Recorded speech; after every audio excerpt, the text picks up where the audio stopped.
Ja sam Gordana Juzbašić. Bivši jugoslovenski predsjednik Slobodan Milošević preminuo je danas u pritvorskoj jedinici Haškog tribunala. U tribunalu je zvanično potvrđeno da je jutros nađeno beživotno telo Slobodana Miloševića. Tribunal je saopštio da su naređeni autopsija i toksikološki pregled Miloševićevog tela i puna istraga. Milošević je po svemu sudeći bio bolestan već duže vreme, ali mu se zdravstveno stanje znatno pogoršalo u jesen prošle godine, kada je zbog problema izazvanih veoma visokim krvnim pritiskom tražio da bude pušten na lečenje u Moskvu.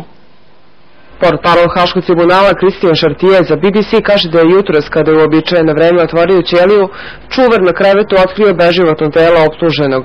Pozvao je svog komandanta i dežurnog lekara koji nije mogao da učini ništa drugo da potvrdi da je optuženi mrtav. Posle toga smo se držali uobičajene procedure. Pozvali smo holandsku policiju i sudskog veštaka koji je zatražio pokretanje istrage. Istraga će uključivati autopsiju i toksikološku analizu. Koliko mi je poznato, nema razloga da se sumnja na samoubistvo. Delo je kao prirodna smrt. Nema apsolutno nikakvih nagoveštaja nasilja, zločina ili samoubistva, kaže Kristijan Šartije. Šartije je rekao da Milošević nije bio ni pod kakvim posebnim nadzorom, ni medicinskim, niti bilo kakvim drugim, jer za tim, kako ističe, nije bilo potrebe. Još u leto 2002. počela je rasprava o Miloševićevom zdravstvenom stanju. Lekari su tada konstatovali veoma visoki krvni pritisak, a suđenje je od tada često prekidano zbog lošeg zdravlja haškog optuženika. Od tada Milošević se često žalio na zdravstveno stanje.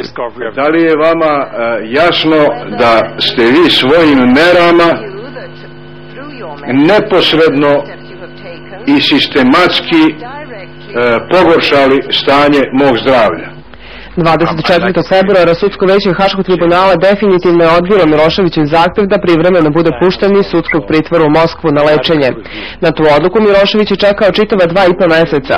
U obrazloženju odluke veće predsjedavajućeg Patrika Robinsona navela je da Milošević nije dokazao da medicinski centar Bakuljev u Moskvi, gde je zahtevao lečenje i čiji su ga lekari umeđuvremenu pregledali, jedino mesto na kojem on može biti lečen.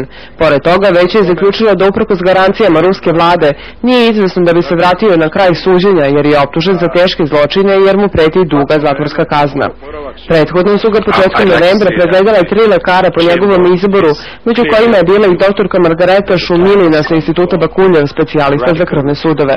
Lekarski tim je ustanovio da Milošević, osim hronično visokog krvnog pritiska, ima problema i sa sluhom koji su povezani sa kardiovaskularnim tegobama.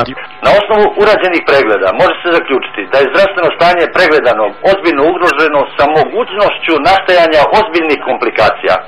Takvo stanje zahteva mnogo ozbiljniji tretman u adekvatnijim uslovima. Neophodan je period odmora, to jest prekid svih psihičkih i fizičkih aktivnosti i potpuno mirovanje u trajanju od najmanje 6 nedelja. Samo ću vam usput reći da je jedan od članova konzilijuma, Ruskinja, ova doktorka specijalista angiolog, predlagao neophodnu hirušku intervenciju na jednom od velikih krvnih sudova na vratu Slobodana Miloševića. Prema nalazu ruskih lekara posljedica, znači poremećaja krvotoka, znači u glavi a to je opet rezultat dugotrajnog visokog krvnog pritiska koji nije na adekvatan način lečen tokom boravka u pritvoru. Pregledali su ga i specijalisti tribunala koji su potvrdili da optuženi ima probleme sa sluhom, ali ne i da su problemi nužno povezani sa krvnim pritiskom i krvnim sudovima.